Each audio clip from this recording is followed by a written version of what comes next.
Okay, here we have a problem, a simple problem in which I've defined a length of rectangle to be 5 of type int, and the width is equal to 6, also of type int.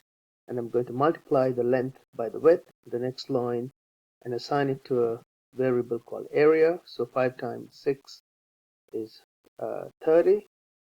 That's the area length times the width. And if we were to run it, we can expect the result to be area equals 30. And there's nothing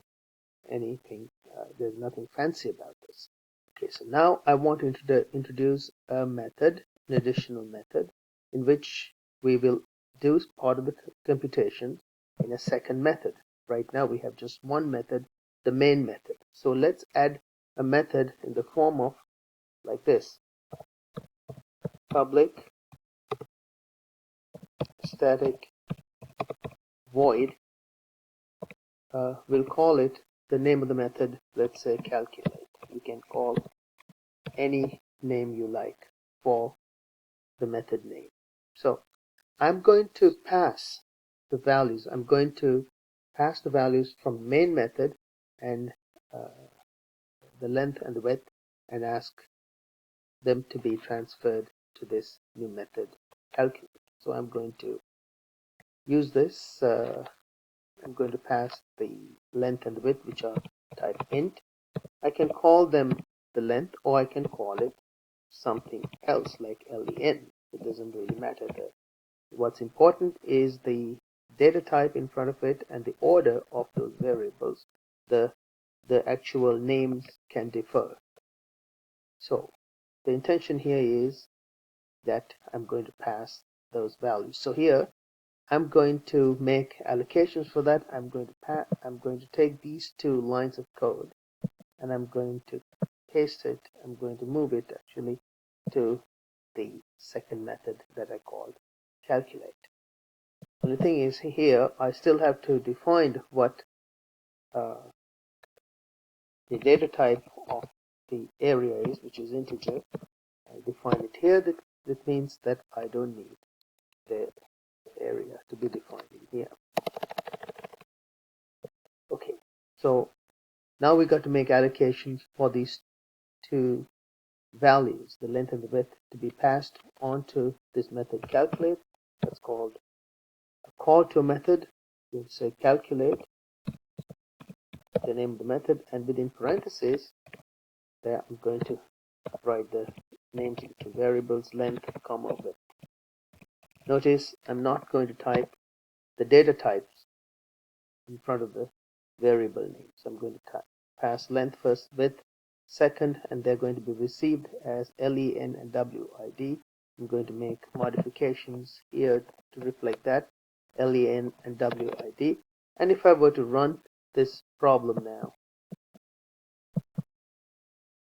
you will notice you still get the area equals 30. So there's no difference in the output. It's still area equals 30. It's just the computation is done in the to calculate the area of the rectangle in a separate method called calculate. So this is the first type. It's called a void method. The void being there's nothing being returned.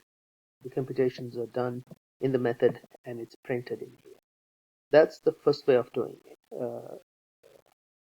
Manipulating or transferring the data. The second way is to actually return a value back into the calling function. So notice in here we have a statement, just a statement, not an equation. If you want to make it the value returned back into the main method, I have to assign that call to a method into a variable, and I'm going to assign it as an area.